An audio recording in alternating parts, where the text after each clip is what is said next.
Welcome to the Roundtable, and here we are in March, 1 year after we began this thing, after we began going to roundtables on Zoom. It's kind of a sort of a significant moment, I guess, and certainly things have changed over the time. But what has gotten much better is we've learned a way in which to do this. And without much further ado, I'm going to go right into a little bit of program, starting with Troop One, actually Pack One, and Cub Master Bill O'Leary. Take it away. It is yours. Tell us what you did in COVID-19. Great. Thanks so much. The last time I was at this meeting, I said to Betsy, someone who's also with Pack One, that it was very humbling. It was incredibly humbling what all the other guys had done. So it's really special to be here doing it. But at the same time, we've done, I think, some things that are worth sharing. So what I'm going to cover here quickly, let me start my timer. I'll give you a little bit of a rundown of what the impact of COVID was on us and what our recovery was. And then, more substantially, our online wins. And, spoiler alert, it basically boils down to COVID, like everyone else. It forced us kicking and screaming to try to get good at meetings online. And in certain cases, it's better. So we were really, I think, able to expand our universe, expand what we could teach, expand the benefits of our Cub Troop through Zoom. And we're not the only organization or entity that's true of. It may be true of the Roundtable, I don't know. But, there's three basic programs where that is true for us. And that's movie making and animation, which I'm going to show you, cartooning and storytelling, which is within Art Explosion, Adventure and Cubs. And then finally, at the troop level, we've developed resources for teaching merit badges that should make things easier. So just quickly, I've never seen this type of chart from other troops. So at the very least, as an FYI, this is what happened to us. I've heard, from some people that it's not atypical where, we were doing really well. We were just absolutely thriving with 30 really active Cubs. I know there's some other much bigger troops there, but that's a lot for us. COVID hit and we were down 50%. And interestingly, it's mostly people who just moved. That disappeared are the ones, maybe that's natural attrition, but this move column, we had 7 families that simply left the area. And I know everyone else is dealing with this as well, but FYI, that was our experience. And, the silver lining is that it's coming back. There's our 30 from before, as of now, we're back up to 20 active Cubs. And, as we start going outside again, it's going to get better. But we are, I consider this a silver lining because even in the midst of this orange 2020, we're coming back. We've increased it up to, 20 kids. And just a brief look at what we did, how we got out, what we did. And I don't know if this is unusual or not, but we did not have regular weekly Zoom meetings for the Cubs. For the younger ones, and really for all of them, it's not even a matter of Zoom fatigue. It's just a matter of Zoom disconnect. If you're a wolf or a lion or a bear, they just don't sit well through this stuff. So Zoom fatigue, I guess, yes, but even beyond that, we did use it for certain things, but not as sort of a religiously every week type of thing. So instead, we, on a den by den basis, according to the schedule and the bandwidth of the individual 10-liter. We did them outdoors. They're approximately once a month, not weekly, not as good as weekly, but you can only do what you can do, especially in this environment. So they'd schedule them for once a month. And as I'll show you a few quick pictures of in a moment, uh, classic Cub Scout stuff being taught. And then another interesting thing that helped us was that after school hours were suddenly available, where otherwise you'd be competing against trombone lessons and choir and soccer. It's suddenly available, and that's at least one of our dens went that way.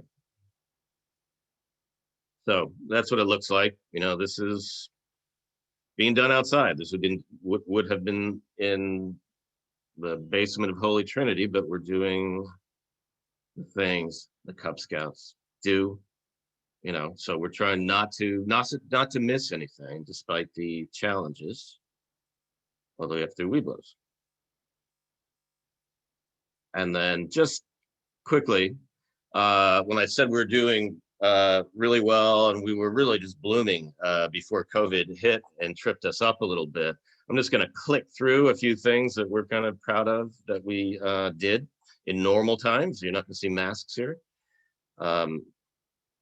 Our improv comedy lesson was unbelievably fun and funny, and look at the smiles going on there.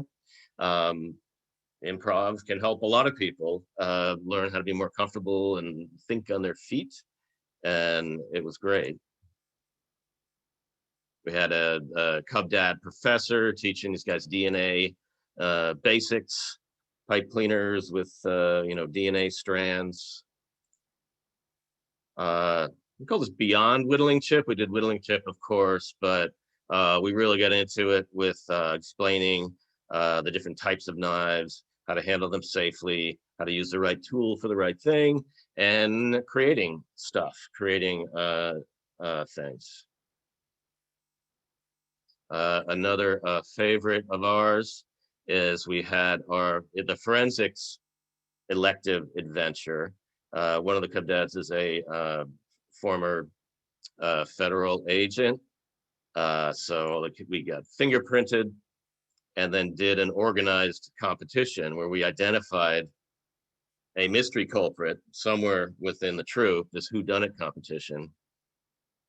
And that was a big hit as well. We brought in a bomb squad police dogs from the NYPD. So you've had Cub Scouts and adorable pooches and policemen. How can you go wrong? And then finally, from the You Can't Win Them All department, we brought the kids up to Columbia, where a former Eagle Scout of ours is like an astrophysicist up there. And so we had lectures and looked at their space telescope up here. But as you can see by this guy in the green, we might have been pushing it a little bit, but that's fine. I think we find out our boundaries. Okay, next. So on to the specific, these specific wins, or what we consider wins. So we chose movie making. Looking through all the different Cub Scout adventures, movie making seemed interesting. It seemed well suited for online and Zoom, and it was great. Why was it great? They learned video making skills. They see videos all the time. They watch videos all the time. They're going to use it in school. It's highly relevant and useful.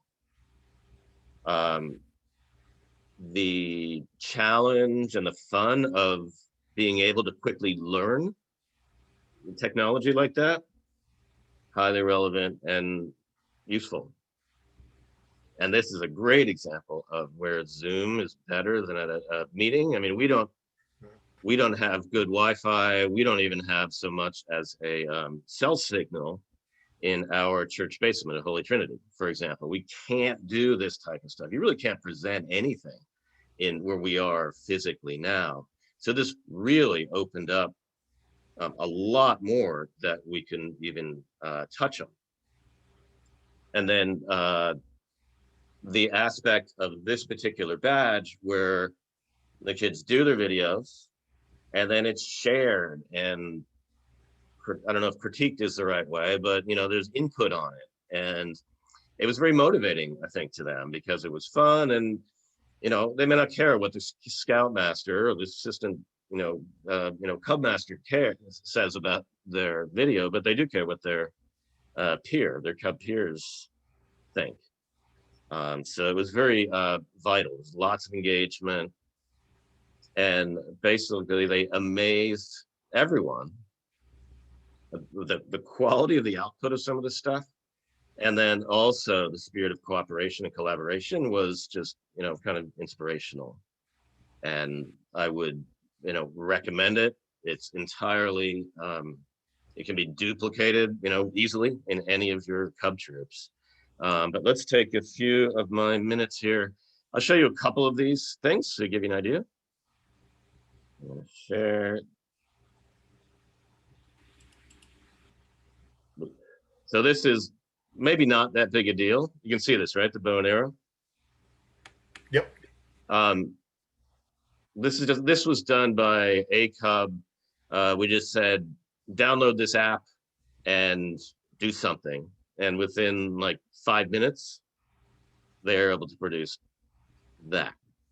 I'm going to show you a couple more.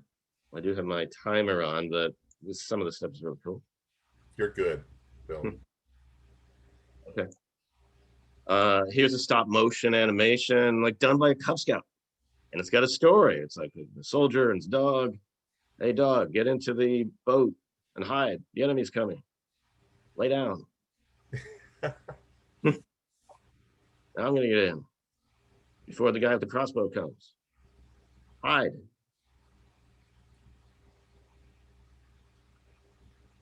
Now go.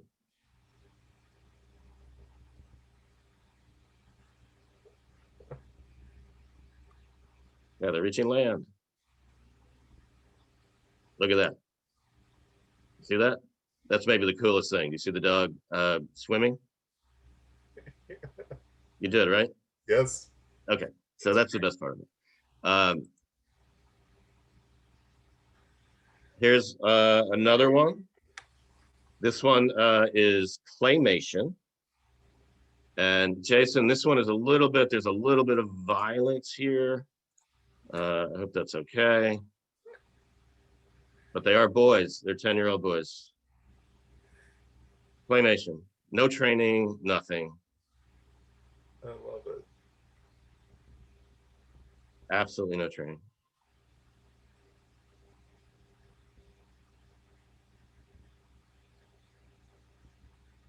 Oops. Awesome. Oh, wait, there's more. There's more. Don't look away. What is that? Oh, He's made of clay. It's not that big. All right, now watch. I need an intervention. yeah, I was kind of wondering. I was thinking maybe the guy wanted to have access to the other one, but it's just. Now watch this.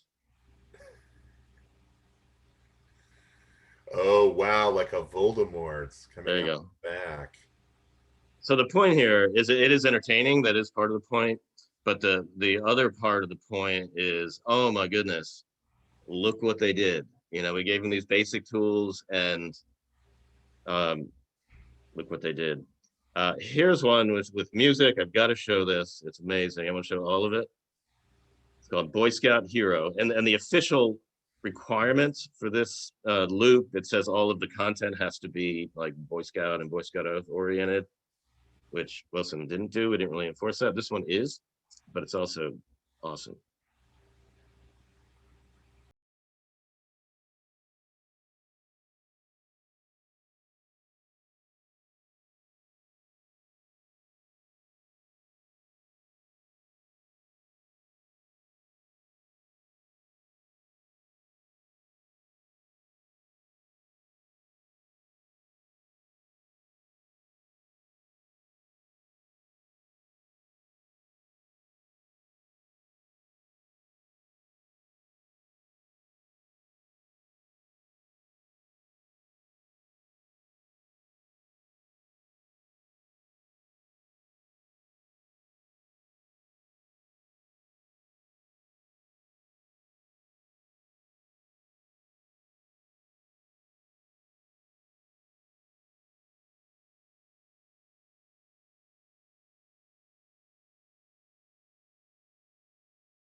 is great. All right. I had to show you that, right? That was brilliant. All right. I'm not going to show any more videos because even though I want to, just in the interest of time, but there's more. And I will just click through. Here's the other section, which is cartoons and storytelling. This is also really, really good. We're like, okay, let's keep on this creative collaboration thing. And creative collaboration is the way they're going to live in school and in work for the rest of their lives. And there was more with the cartooning. There was another bit of technology that they could and needed to use. And we had a professor, of creative writing that could do this. Use this kind of basic but super helpful, hints for telling stories. And look at this, it's really cool. Like this is what he did.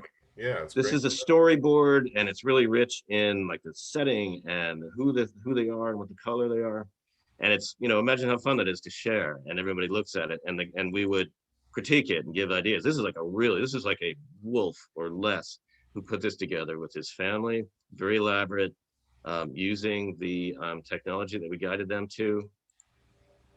And then, another one, this child did it a different way, mostly in text with King Whiteball and the prairie dog named Wilson.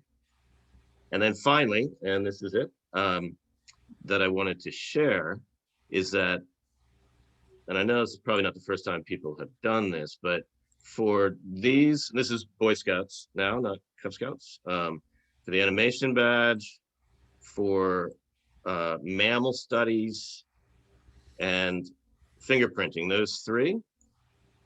So we put together a deck, basically, that has everything in one, and it's all in a shareable deck like this, so that you can teach the entire thing online.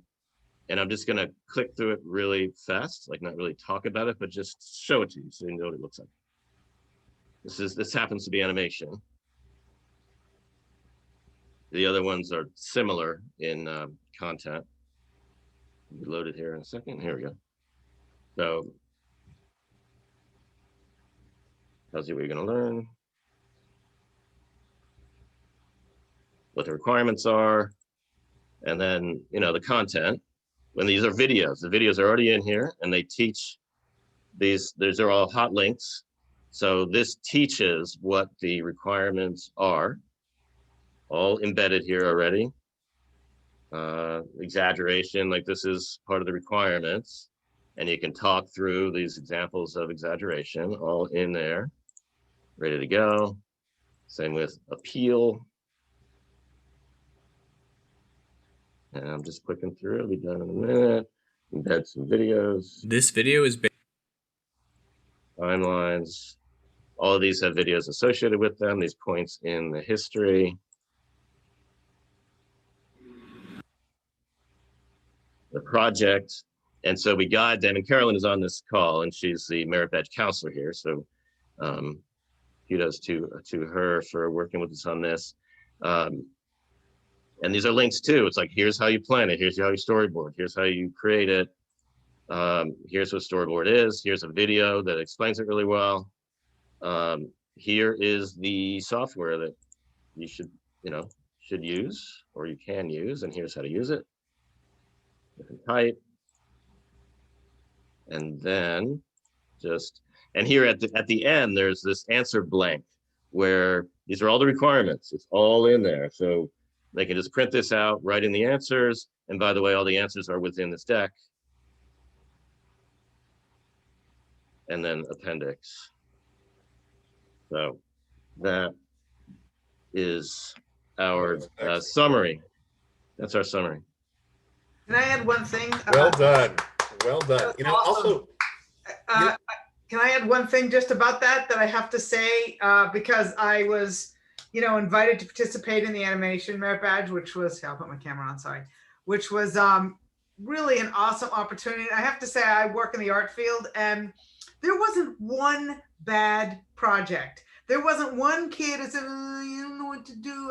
They just went at it. It was really, working with older kids, you get kids who are self-conscious, so they don't want to deal with it. This was unbelievably amazing because this software is so easy on tablets or even phones that they just like you just gave it to them and they did it. It was like the bow and arrow. Like I'm just saying, if you want something really fun to do, to occupy them, to share, to collaborate, this just teaching them a little bit about animation, giving them the tools and say go is amazing. So thanks to Bill for making that happen. That was unbelievably amazing. Bill and Carolyn, I mean, I think what that is perfect example of, we had the form of this incredibly difficult world in which we couldn't do the things we normally do. But there's a thing that happens with form is it makes us free. Right? And if you can look at the form and all the rules and you have to impose those on there, you find new things that are brand new and creative. You found out all sorts of things about your cubs that you never knew, and you guys experimented in these ways that kind of created this amazing growth. So I think that's one of the things that have come out of COVID-19. In fact, part of me is wondering about the next moment, about how do we mix these worlds together? How do we hybrid them? How do we not lose everything that we gained over these 12 months and yet find another world in which we can work both of them together? And speaking of that other world, I'm going to bring you into David Russell, of the Scoutmaster of Troop 728, near and dear to me because that's my troop. And he's going to tell you about one of the solutions we had about doing this is the kinesthetic element. We were having all sorts of problems about how do we really teach the skills of scouting? How do we get out there and get them a chance to work in this world? And he's going to answer all that question right now. David, you can, if you could change your name, you've got me because you're using my link that I sent. I do. Wait, how do I change my name? In the corner up on the top, I got it. Yep. And you may begin when you are ready, my man. Oh yeah. Okay. I'll give it a shot. Hey everybody. I don't know if I'm going to be able to answer all your questions. I'm just going to tell you what we've been trying to do. I am also going to try to do it okay, sure. Wait, what just happened?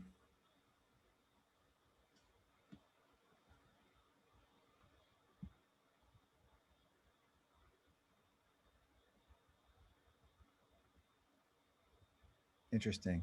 Hang on one hot second. Sorry, I'm trying to share my screen and it's giving me a screen I've never seen before. Does it give you options, different things on it, all different things that you can choose? It's showing me all these different things. It's saying keynote unknown, and then it says that I have to grant access with system preferences, which I've never had to do before, which is odd. Luis, can you help in some way? Is there a... I think I got it. I might have it. We're going to find out.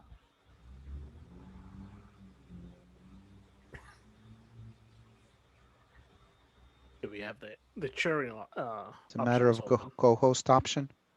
Yeah, co-hosting, if we could do that, if that's... He should be able to share. Yeah, I'm listed as a co-host.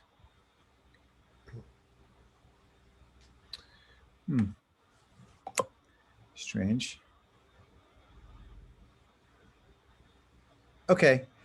Let's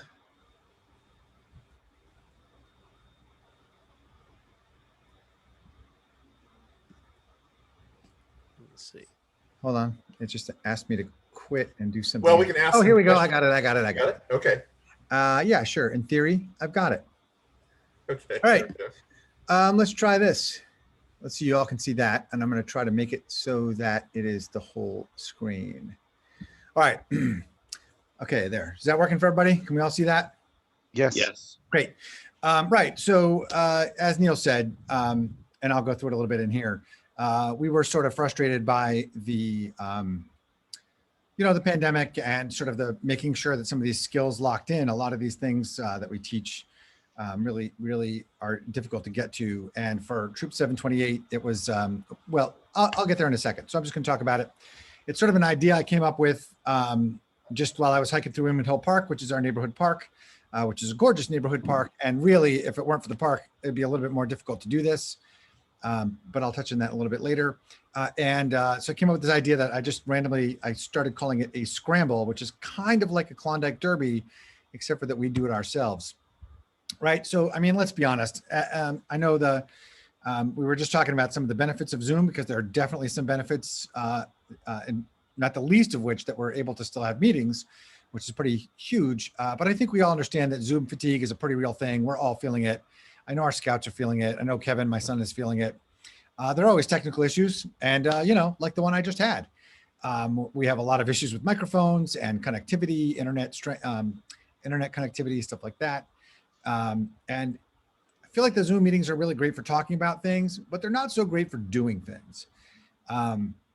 We can discuss a whole bunch of stuff, but when it comes down to actually teaching a kid a knot, that's something that's a lot harder to do on Zoom than in person. And obviously hands-on learning is the best.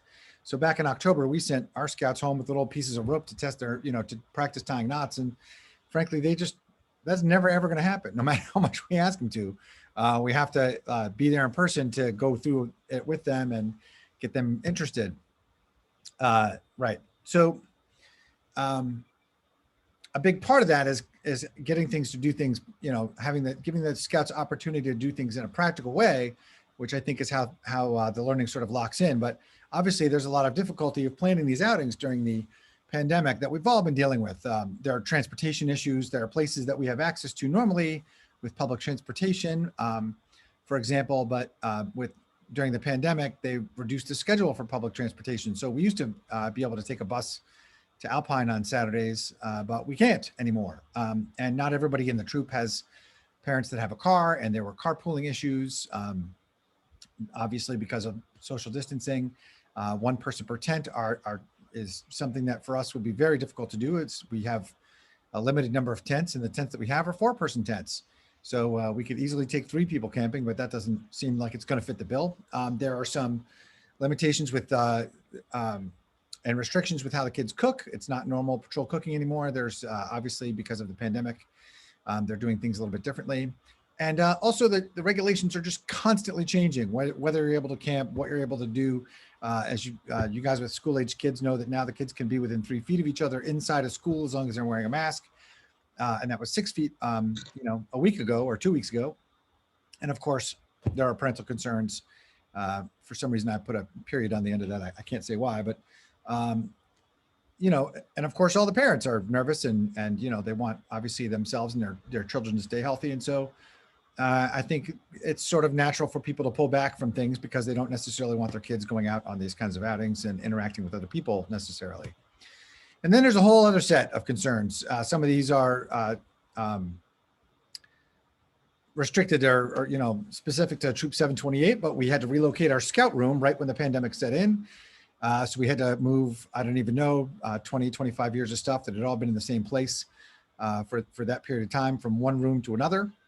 And we had to do it with a limited number of people in an extraordinarily limited amount of time on a very tight deadline. So when we reassembled in our new scout room, things aren't where we, you don't necessarily know where everything is. Things aren't quite as organized as we'd like them to be. We have reduced access to our scout room because our scout room is in a church, is in a school that is run by a church, and their COVID plan, and now their school has been open the entire time, but they're only able to do that by basically refusing access to outside groups that also use the school, which includes the scout troop. So we can't go into our scout room easily. We can't go in on school days. We can't go in during school hours at all. We can only go in the weekends. And when we get in there, it takes longer to do everything. And as I mentioned before, insufficient gear. At this moment, we have 3 functional tents, 3 functional 4-person tents. And makes it so we can't go camping really at all when we can only have 1 scout in a tent, unless we go in a very small group. And of course, limited transportation that I spoke about before. Not everybody's got a car, and public transportation is always an adventure. So I just want to know if First Aid Merit Badge covers these kinds of headaches. I mean, I think we've all, we have all taken an awful lot of Tylenol in the last year between what we're doing with our personal lives and our work lives and our scouting lives. So we try to figure out a way. And so there are these challenges, not the least of which is that rank advancement requires for Scout, Tenderfoot, Second Class, and First Class, Scouts to demonstrate knowledge in everything from knot tying and orienteering to the identification of flora and fauna. And so the kids not only have to get outside to do those things, but they also have to get outside to practice those things so that they can then demonstrate some degree of proficiency. And the second challenge, which I touched on before, is learning retention, right? So we've all experienced it. You can teach a scout a skill over and over. I can teach a scout how to tie a taut line hitch over and over and over during a scout meeting. But until they're called upon to do it in the real world, until they understand why that knot is different, what that knot does, why if that knot fails on you, how you've got a problem, it just doesn't sink in. And in the Zoom lessons, when we can give the kids a piece of rope, but it just all gets all gets overwhelming. It's tie this knot, learn this knot's name. I mean, even by the time they get to first class, you're talking about the knowledge of, I think 6 or 8 knots are mandatory. I think it's 2 per rank. And I can tell a kid a sheep bend and they'll tie a square knot because the names confuse them. They might understand the different usages, but the names confuse them. And as I just mentioned, it's the practical application of these lessons that make the lessons real. Like, why does it matter to a kid if they can tie a taut line hitch or a clove hitch? They just don't, they're like, sure, whatever, I don't know. And it has to matter to them for it to really sink in as to why it's important that they get it down, what all the different knots do, because they all do have different purposes. So it has to matter. They had to have some stake in the game, right? For getting that knot right. Whether it's the canoe falling off the top of the car or the tarp falling down in a heavy rain, right? Like, they have to have stake in the game. And that only can come from practical application. And the third challenge, wow, check out that wickedly low resolution photo. No idea what happened there. Sorry for that. Anyway, is that, we build our annual program is based on what our long-term, we have 6 years of high adventure goals. So every year has a high adventure goal. And this year's high adventure goal, last year's was to go on a paddle trek, and that didn't work out because of the pandemic. And this year's high adventure goal was to go to Philmont, have a backpacking trip for the kids who were not qualified to go to Philmont. That will happen here, actually, for all the kids. And then the kids who qualified to go to Philmont would be able to go to Philmont, which means we are studying hiking and we are studying backpacking. And so the challenge of that is, if you're going to go to Philmont, you really need to practice. You need to practice your backpacking. You need to practice those scouting skills. All this stuff has to become second nature, so that when you get out there, you're not struggling and you're able to have a good time. And this is supposed to be a picture of my troop socially distanced on the top of Breakneck Ridge, which is one of the hikes that we've done a couple of times now to help improve fitness and the whole thing. But you can only climb to the top of Breakneck Ridge so many times. And that still doesn't teach you how to put up a tarp or do any of those things, right? So we had to do something more, right? So the new idea was this scramble, right? And so on the right side, you can see a picture. This is from the sort of run of show document that was given to the assistant scoutmasters and the troop committee members who helped run the last scramble that we had, which was just on Saturday. And so, as I mentioned, it's this, and that's a map obviously superimposed on, our goals there are superimposed on a map of Inwood Hill Park. And if you look at Inwood Hill Park, you can see that we have 3 major trails. We have the orange trail, the blue trail, and the white trail. Jeff Hoppa can correct me if I'm wrong, but I believe there are more than 10. If you stepped foot on every single trail, you'd do over 10 miles.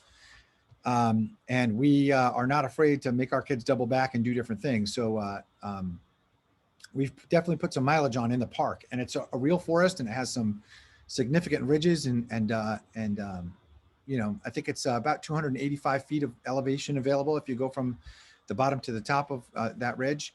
And so this became our plan for sharpening those practical scout skills that become so useful on outings that we really depend upon to plan.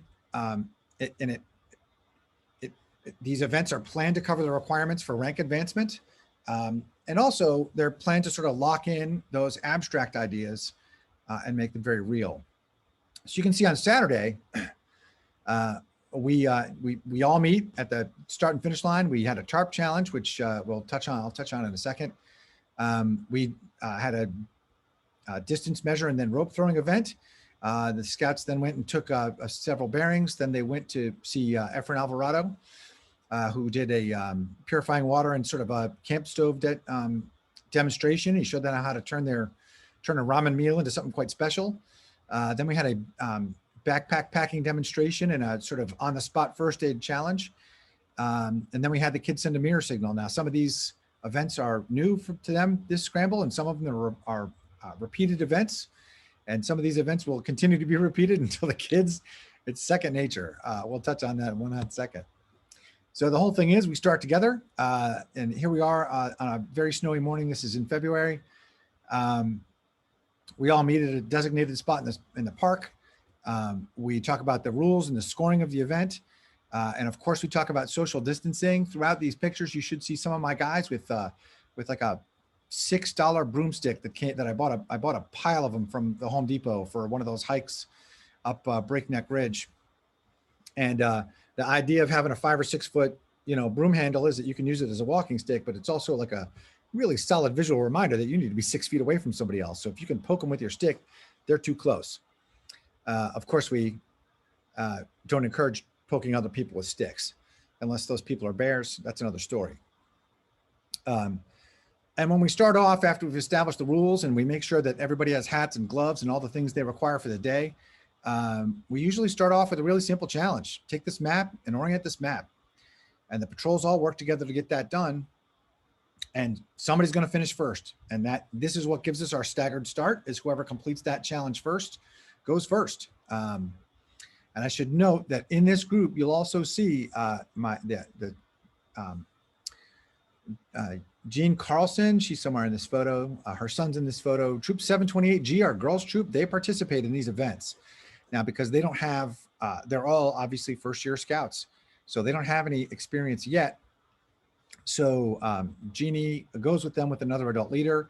And for them, it's a teaching experience. We don't ask them to compete in these things. We just ask them, we show them how to do these things so they get an opportunity to do whatever is required at every station, right?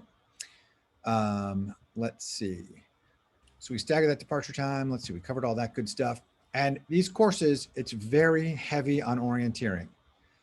Our first scramble was almost entirely about taking bearings from this object, that object, go to this spot, stand on this, stand next to this lamppost and take a bearing to that object in the distance. To the this last weekend, we did the Governor Cuomo Bridge, for example. All of the hiking trails, these guys, what I showed earlier, which showed my scoutmasters, my assistant scoutmasters and troop committee members, where their stations were to be set up. The kids have no idea. They have zero. They are handed an instruction when they leave a station, and I'll show you in a second what that looks like. But we are having the kids measure distances, like go for a third of a mile down this trail and at the next intersection, take a bearing of whatever and go down the trail in that direction. You'll be at a trail junction, right? Look for the trail junction. At the third trail junction, take the trail that goes east-southeast, so that we're mixing things up not only with degrees, but also with cardinal instructions. And sometimes common sense. Sometimes it says go downhill or take a left or a right. So it's really on them to get to the right place. There's a little bit of a race on, so hopefully they do it quickly. And so far we haven't lost any kids, so that's a win. This is an example of, we started off this Saturday with the Tarp challenge. This is probably the most orienteering heavy set of instructions they've gotten to date. This took them from one spot in the park in a twisting, winding series of directions through the park. It included having the boys double back once they found a particular trail marker. You can see in here one of the directions about, when the trail splits when it comes into some white pines and bear right when you see the white pines. So they have to know a little bit about what kind of trees are around them. It's a lot. And I have to say, this part, I was a little nervous. But everybody nailed it. They absolutely all got it right. And I have to say that the feeling of accomplishment when the kids get it right after you've done all this teaching, that's a pretty good feeling. I gotta be honest with you. So one of the challenges that we've done each time is this Tarp challenge. To me, this is a part of Philmont. This is something they'll ask you to do at Philmont, is to set up a tarp at each and every stop, or at least that's what I'm told. And I left a knot out here in our description. So the first time we did this, we had the assistant scoutmasters set up a tarp. And when the kids arrived at the station, They had to inspect the way the tarp was built, set up, and they had to set up a tarp identically. And the way the original tarp was set up involved a clove hitch, square knot, taut line hitches, 2 half hitches, and a sheep bend. We had them use 2 different, so we provided them a different diameter of rope. We gave each scout, I want to say this is the first time every one of these things, like the troop has enough compasses. Every kid had a compass. I made sure that each scout had a 10-foot length of paracord. So when they came to a challenge like this, they could reach in their bags and everybody contributes. And I think Neil would agree that the first time we did this, it was disastrous would be the word. It was disastrous. Disastrous is the right word. In my brain, I figured, how long could it possibly take to put up a tarp? I could with any one of you in this meeting, we would accomplish this task in less than 10 minutes, probably a lot closer to 5. It took forever. I think Efren's right. It took forever. 37 minutes on the biggest. What'd you say, 27? Is that right? And that's with a little bit of guidance from scout leaders. And the second time we did it, they did a little bit better. The third time around, I admit to being a little frustrated. The third time around, which just was Saturday, I set up a tarp. What we did was we had all the troops, we had all the patrols basically arrive at the same time, and this became our challenge that would stagger the start. We had them all arrive at the same time at the tarp challenge site. I wish they didn't know that was a tarp challenge site, but there it is. And when they got there, we demonstrated how quickly 2 people who know what their knots are can actually put one of these up, with the heavy emphasis on working as a team and making a plan before we started, right? And I think Alex, my assistant scoutmaster and I, Alex, we probably got the tarp up, and I want to say it was, I thought it was 5-ish minutes. One of the kids told me it was 7, but the scouts did dramatically better. After we demonstrated, like, we talk to each other, we make a plan first, and then we each have we each pick a corner and tie the ropes off and do all that thing. I want to say that their tarps went up in 10 to 12 minutes, much faster, much better. And I have to say the knots looked real clean and tight. So that was good. So this is the kind of thing, like, I want to put those skills, the teamwork skills, the leadership skill of the patrol leader sort of managing the situation, the knot tying skills, the practical sense of, like, how is this going to get done? I want to put these in real world scenarios, just so that they get used to it and it becomes second nature. Once you can do this quickly and easily, the bigger, more challenging things will become easier, because you'll have sort of learned the steps and you'll have honed your basic skills. And so we've done a lot. We've done mirror signaling challenges. We've had the kids measure distances and the height of an object. Both of these are requirements for rank advancement. We've thrown rescue ropes, which is a requirement for rank advancement. Man, there's some other stuff that occurred to me after I built this thing. There's some other stuff we've done that I cannot remember. I'm sure Neil or Efren or Jeff Hoppa can chime in and tell me.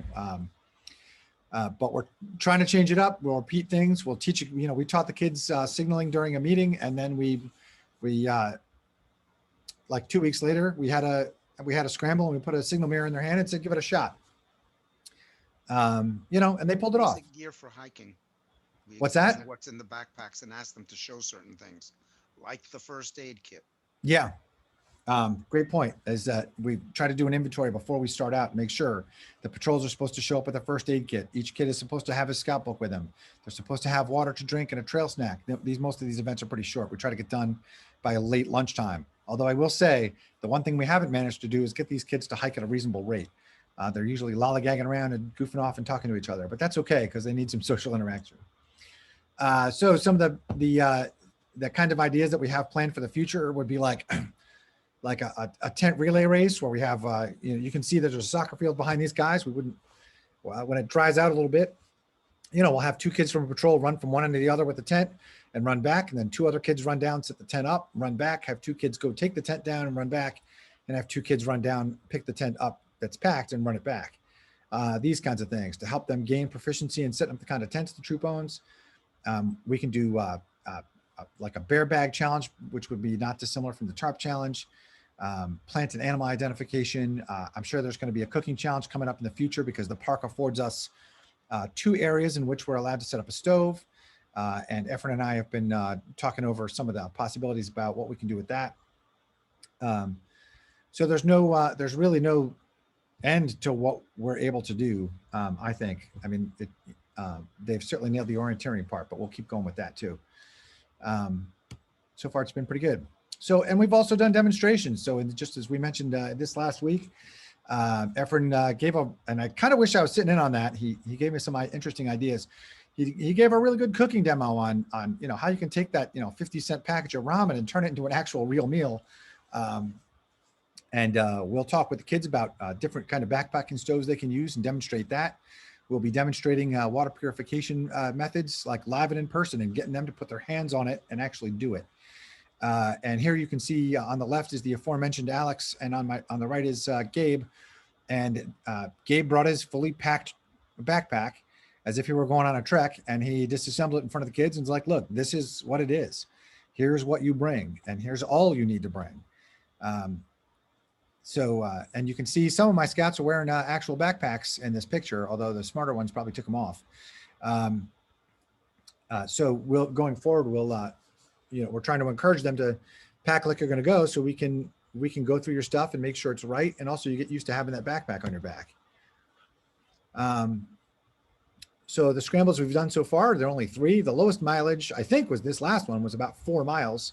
The first one, we had scouts that covered 9.5 miles. Now there was there were some scouts that got off the beaten track. Now they didn't get off the beaten track, but they may have taken paths that they might have taken a wrong bearing somewhere and took a path they weren't supposed to, and then had to go figure it out.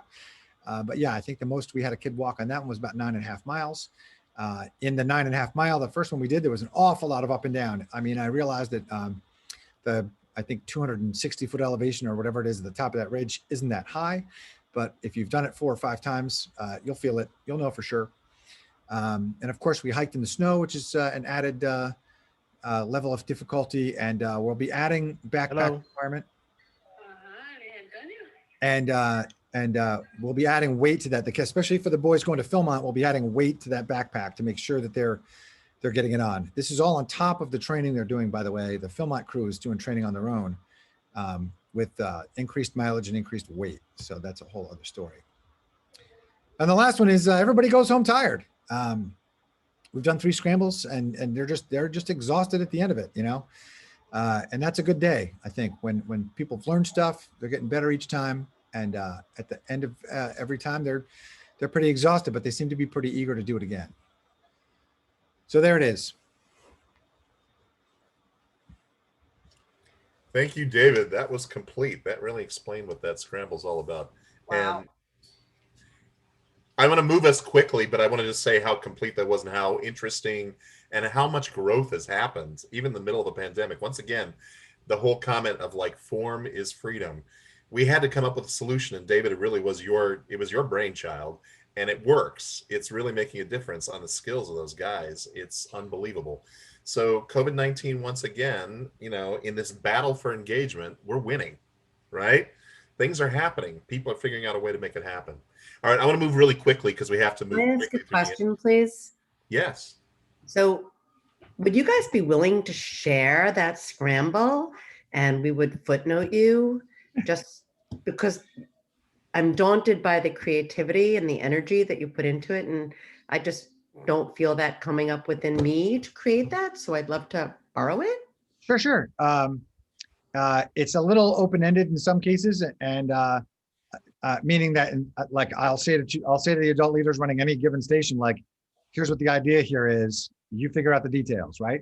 But if you email me, I'm going to put my email in the chat here. If you guys email me, I can send you the PDF documents. I can send you for example, I can send you the run of show of the one we did Saturday. And I can send you the orienteering instructions in order that were given to the kids. You're my new best friend. Thank you. Feel free to come up on to Inwood Hill Park. It's a pretty great place. Can I ask a quick question? I don't want to, Caroline, go ahead. You're good. Progress. You're good. This is Carolyn from Troop 1, same as Bill and Betsy and Tina. So we're doing Philmont prep, although we honestly haven't started yet. I'm just wondering, if you guys are going this year? I mean, I don't know, do troops plan these things together to benefit from each other's experience? Hey, listen, I'm sure we'd be open to that. To be honest with you, we have some of the crew guys. We have one scout in particular in the Philmont crew who arranges a voluntary sort of hike every single Sunday. So Wow. we did our scramble on Saturday. They went out and hiked. In fact, there was some sort of a weird transportation issue, so I don't know how many boys actually went. Some of the subways weren't running, but they were supposed to, they're doing anywhere, I think, between 5 and 10 miles. And the Philmont crew is now adding weight on that voluntary hike. So I think next week they're supposed to do 20 pounds.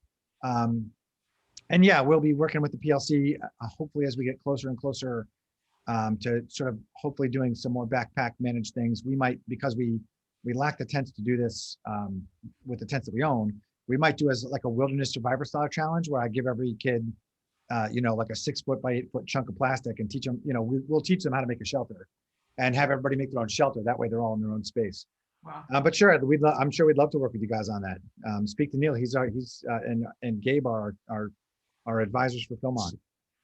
Excellent. Well, I'll email you and Betsy can join us in the quest to get our guys up to shape for. I mean, I've done it before, and it's a challenge. I mean, I need the prep pikes. I just want to add one other note while we're talking about the whole scramble thing, and I'll send everybody directions if they want. I'll add one other note. We've kept everything on the crazy down low, right? So our groups, I think we've probably had 13 or 14. Well, actually, 15 at the highest ever, right? I think, David. No, that's not true. If you count the girls, Neil, I'm sure it's higher than that. Oh, maybe we got a little higher than If you that. count the girls troops, and then we have the number of adults that show up. Yeah, maybe you're right. And once you hit a certain threshold, you're supposed to apply for a permit from the park department. Oh, Now, true. we have really good friends at the parks department, so we kind of did things a little bit on the down low because we don't think there's nothing, or we don't break any rules. We don't we don't really hammer anything in the ground. We don't do anything like that. Everything's fast and easy, and everything that goes up comes down. Like we tie ropes to trees for the tarps and stuff, but obviously that all comes down. And we're never traveling in our big group, and we're never more than there for a few hours. But I think going forward, we might consider actually applying for that permit. We'll see, especially if other troops join us and stuff like that. Oh yeah, I forgot about that rule. We don't want to obviously break any rules. We also have a couple of ex-cops in our troop, so we tend to bring them for interference. If we bring them along and they dress appropriately, then that'll make it like appropriate for everyone. I'm not sure they're allowed to do that anymore. They're not cops anymore, but yeah. We got to move quickly. I don't want to keep everybody here all night, but this is great. And there will be some more time for questions and stuff once Luis takes over. So I'm going to move quickly on to Luis for a moment, and then we're going to go into Jason for a moment, and then we'll go right back to the open forum where you can answer more questions. Luis, take it away. Yes, thank you, Neil. So this will be pretty quick. I just want to make everybody aware of a new unit guide for bringing World Scouting into your unit.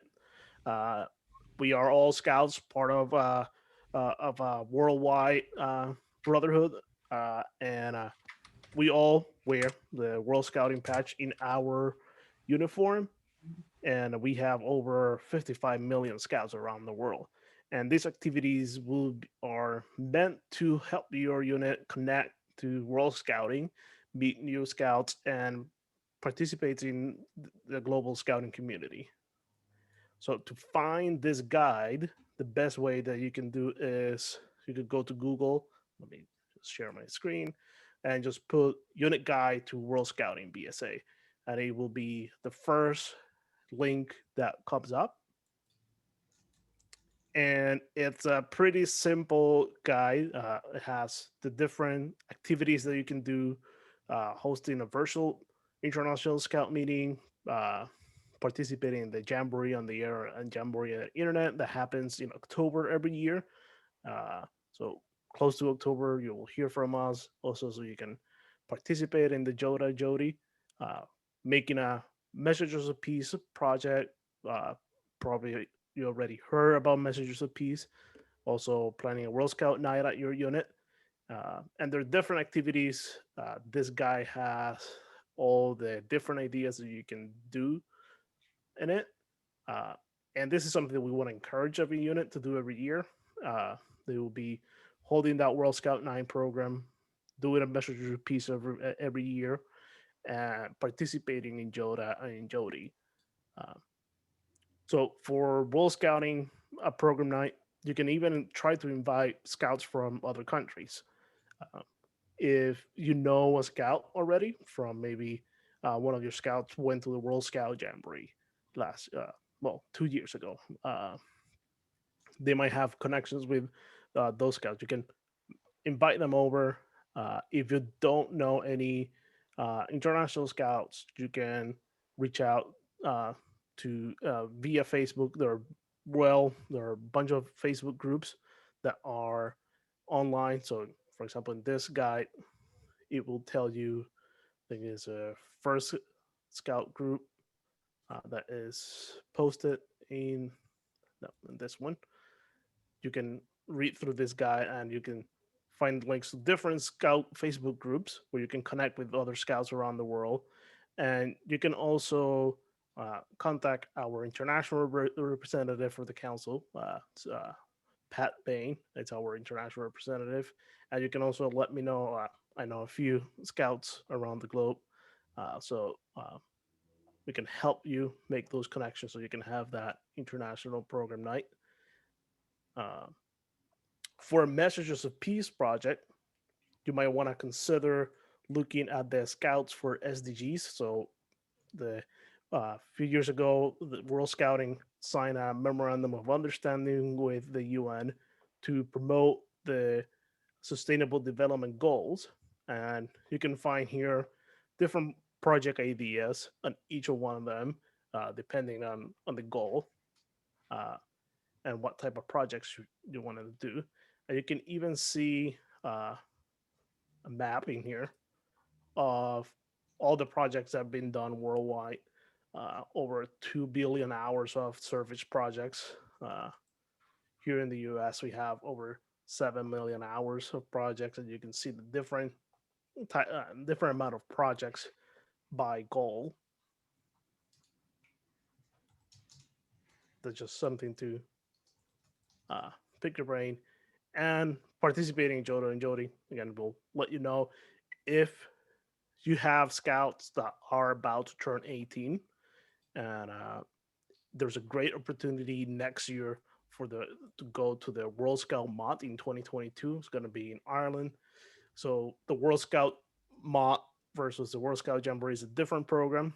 World Scout Jamboree is more for Scouts BSA age group. So I think 13 to 18, that's the age range that go to the World Scout Jamboree. There's usually a contingent from our council that will go to the World Scout Jamboree. The World Scout Mutt is a much smaller activity and is targeted for scouts or older scouts between the ages of 18 to 25. So it is a very good opportunity for those young adults to go network with scouts around the world. And it's a little bit different. You go as you travel as a contingent, but when you're there, you're mixed in a group, in an international group. So if any of the scouts that you have that are about to age out, this is a great opportunity for them, and it'll keep them involved in scouting. Okay. Any questions with this?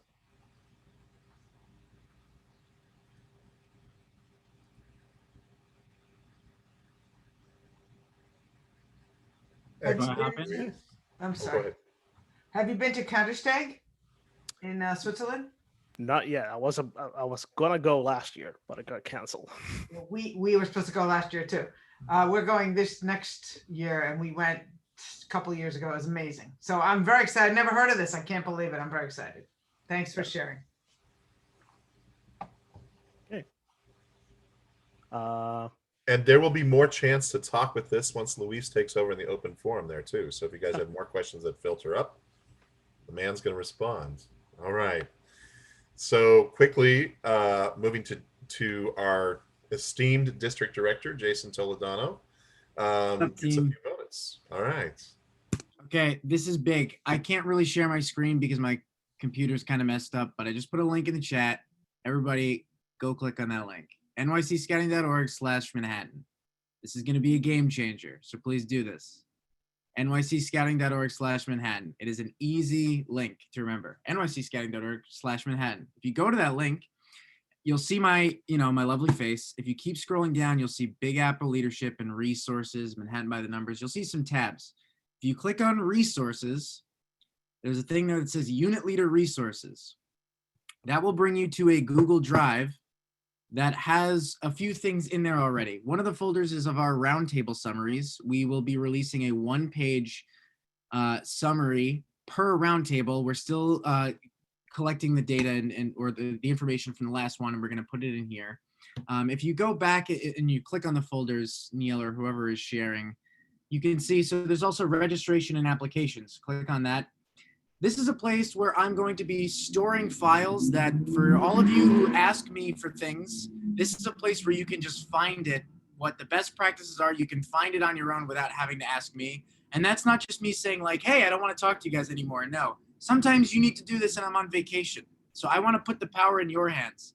So nycscouting.org/Manhattan, you find resources, unit leader resources will bring you to this folder. Unit Leader Resources brings you to this folder where you'll be able to find a lot of information. As things come up in meetings and I realize what resources need to be available to you, I will populate this with more things so that you can have access to more information, and it can be centralized in an easy, accessible place. Awesome. Let's move on. Let's move on. Who remembers Mo Vaughn from the Mets? I am going to, if you read my emails, this next part is going to be completely familiar to you, but I suspect not everyone reads all of my emails. Camperships are now available. Please, we want to give money out to your scouts. Camp costs around, the higher 400s, $500 for a week. We want to make sure that our scouts are going to camp. We want to make sure that we are providing resources or financial assistance to the folks who need it. We measure our success based off of how much camperships we give out. We want to give out this money. We want to know that this money is going to good places. And even if you feel like you might not, apply because of your household income, still apply. You might get some money from it. We want to give away this money. Please encourage your units, your unit leaders to share this with the families. We want people to apply for camperships. You do not have to put down a deposit to fill out a campership. You do have to pay your deposit later on in order for the campership to count, but you don't have to pay anything to apply for the campership. We have some leader trainings coming up in person. The benefit of trainings in person is that you get to experience a live program that you can't, you get the personality of your trainer. You don't get to just like walk away from it if you were doing the online one. You get to meet other people that you can network with. I recommend that if you are comfortable doing so, check out our leader trainings, which you can find on our calendar. I've also put some dates in there. April 17th, we have a Cub Leader training and a Scoutmaster training as TBD. You can also take the training online. That file is listed in the chat box, or it's also on that Google Drive folder. If you access it through the Manhattan Resources page, that's one of the only files that is in there. Every year, we want to nominate and recognize our great volunteers, either in the district or in our units. So please think about a person who has really shined this past year, a volunteer who goes above and beyond. We want to make everyone feel supported and recognized, and we want everyone to know that their hard work is paying off.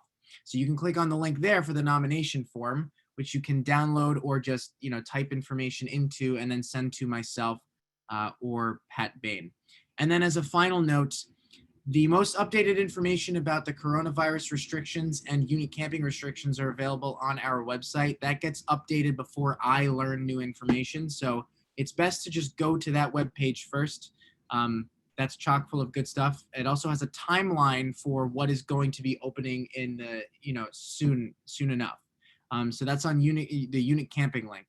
Everything that I just said has the links are available in the chat box. If you have any questions, I will take them now, or wait till the open forum? Which is just following, Jason, so you could just combine them all together in that moment. Great. I would like to briefly pass over to Barbara Backery, though, who I believe is going to speak briefly about the merit badge rally.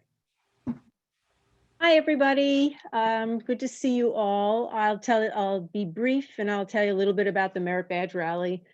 It's scheduled for Saturday, April 10th. It's a free event and it will be virtual as it was last year. And there'll be 4 one-hour sessions throughout the day, beginning at 9 a.m. and ending with the last session at 2 p.m. The classes for each badge have a limited capacity of 5 to 6 scouts, so registration should be done early. Scouts are asked that if they change their mind about a class that they've registered for, please let me or Jason know so that we can offer that spot to another scout. There are about 10 participating counselors, and so far I think it's 19 different badges being offered. The counselors will actually not be teaching the badges, but rather the scouts should have nearly completed all the requirements in knowledge and in actual project completions prior to the rally. The registration page includes instructions from counselors on how to prepare for each badge through a link in the program schedule, and you can find that when you go to register. The scouts will also have an opportunity to email with their counselor before the event to ask questions and submit work ahead of time if they choose. The rally will be on Zoom, and so we're asking that every scout has to have an adult in the same room with them during that so that we can ensure youth protection. The registration is open now, and the link to the registration for the rally can be found on nycscouting.org/calendar. And that's it.